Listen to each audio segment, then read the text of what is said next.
Yeah, it's Ramona Remisat here again from RamonaRemisat.com, and surprise, I'm still in Maui.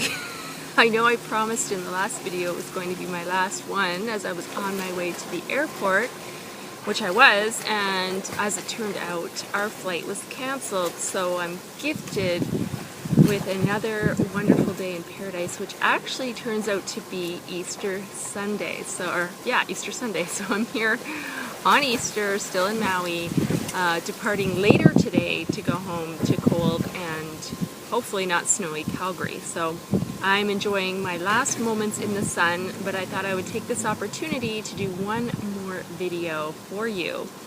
And this is going to be for the week of April 13th through to the 19th. So let's go ahead and get started. It's a little bit breezy here, so I'm just trying to make sure the camera doesn't blow over and the cards don't go everywhere. So we'll go ahead and we'll see what comes up. Alright, so let's see what we get. This one for Monday, Tuesday. And of course there's something beeping back there. Oh well. And one more. Let's do this. Okay. Monday and Tuesday of that week will be everything is okay. Everything's okay. I love this card. Isn't it beautiful? Look at that. And it's saying, don't worry, it's all working out in a beautiful way. So again, this is a reminder for all you whoops, there goes the camera, worry warts out there, that worry does not serve us. It is something that we waste a lot of time on, and 99.9% of the time what we are worried about never happens anyway.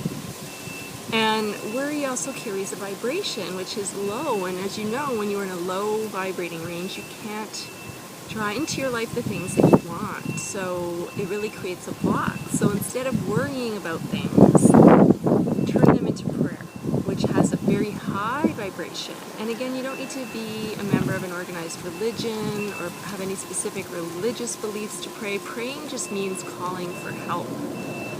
So just put these words in front of your worry. Say, God, angels, or whatever you believe, please help me with blah, blah, blah, and fill in the blank. And that way you are then invoking them, allowing them to step in and offer you assistance and help you with the situation that you are worried about. And that way you're not all alone in this whole worry thing. It's like you now have a whole team of people working on that situation for you. So it's a comforting feeling knowing that there's, a group of support with you to help you through that situation. So think about that, especially for Monday and Tuesday, okay? And then as we get into the middle of the week, who do you need to forgive? Let's pull that back. Who do you need to forgive? And it's saying as you release old anger or resentment, you will find that your wishes will come true. So it really feels like a lot of blockages have been around for a lot of you guys, and that can come from worry, and that can come from holding on to anger and resentment. And you've heard me say this before, but there's a saying that says holding on to anger is like drinking poison and expecting the other person to die. Meaning that when you hold on to anger and resentment, you're doing yourself the most harm. So it really does behoove you to get rid of that, because it's not going to help you in any way or any shape or form. So let go of that anger and resentment. And I know it's sort of hard because with the idea of forgiveness, that's a really emotionally charged word. And we think that when we're forgiving somebody, it means we're saying whatever they did to us is okay, and that's not true. What you have to do is separate the person from the action and allow yourself to forgive the person, right? So a great forgiveness exercise that you can do is to envision any person who upset you or angered you or made you feel bad about yourself, or anybody that you might be harboring resentment towards, and make a list. Write it down, all the names of those people. And we often have our own names on the list because we usually had some kind of anger or unforgiveness towards ourselves. So it's even good to put your own name on the list.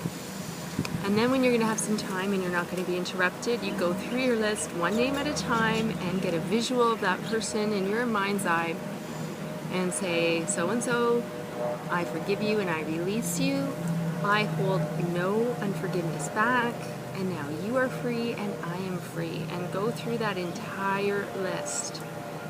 And at the end, many people report that they feel much lighter, they feel like the weight has been lifted from them, they are sleeping better, and they are seeing momentum again in their lives, whereas before they were very blocked.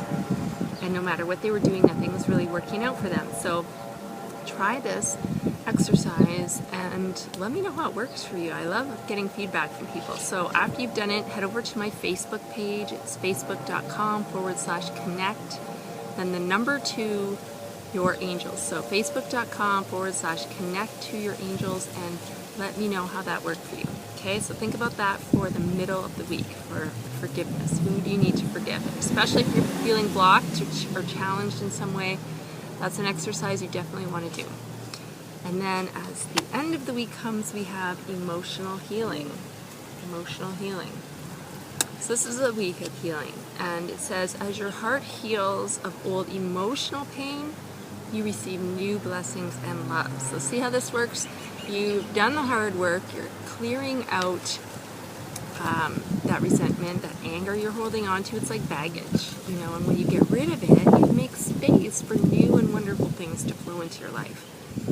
So that's another reason why it's important for you to do that exercise, so that you can create that space for new to come in, and again, create that sense of momentum where you're not stalled, you're not blocked, things are happening. So that's, it's a process, you can see, right? So this has to happen first, and then this can happen. So that's how it goes. So in the middle of the week, you'll do your forgiveness. Towards the end of the week, you'll start to see new things happen, and it is good for your emotional healing to go through that. Sometimes people don't like to do these things because it brings up old pain and it's uncomfortable.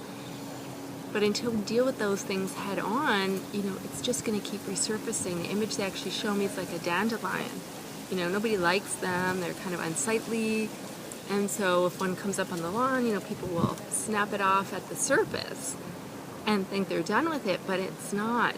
The root is still in the ground, and it's just going to keep coming up, and it's just going to keep coming up, and it's just going to keep coming up. And so it's the same thing with any kind of emotional healing that you have to do. Until you dig down and get to the root and dig it up, I'm sorry to say, you're still going to have that same issue surfacing over and over and over. So if you're fed up and you're really ready to deal with that, then, the forgiveness exercise is one of the things that you can do to start with that. Now, if you have more going on and you're feeling really stuck and you're fed up and you just want to be done with it and put that check mark on the list, like, I'm done, that is over, I'm finished with that, feel free to reach out to me and tell me more about what you're struggling with. We can set up a time for a no-fee consult.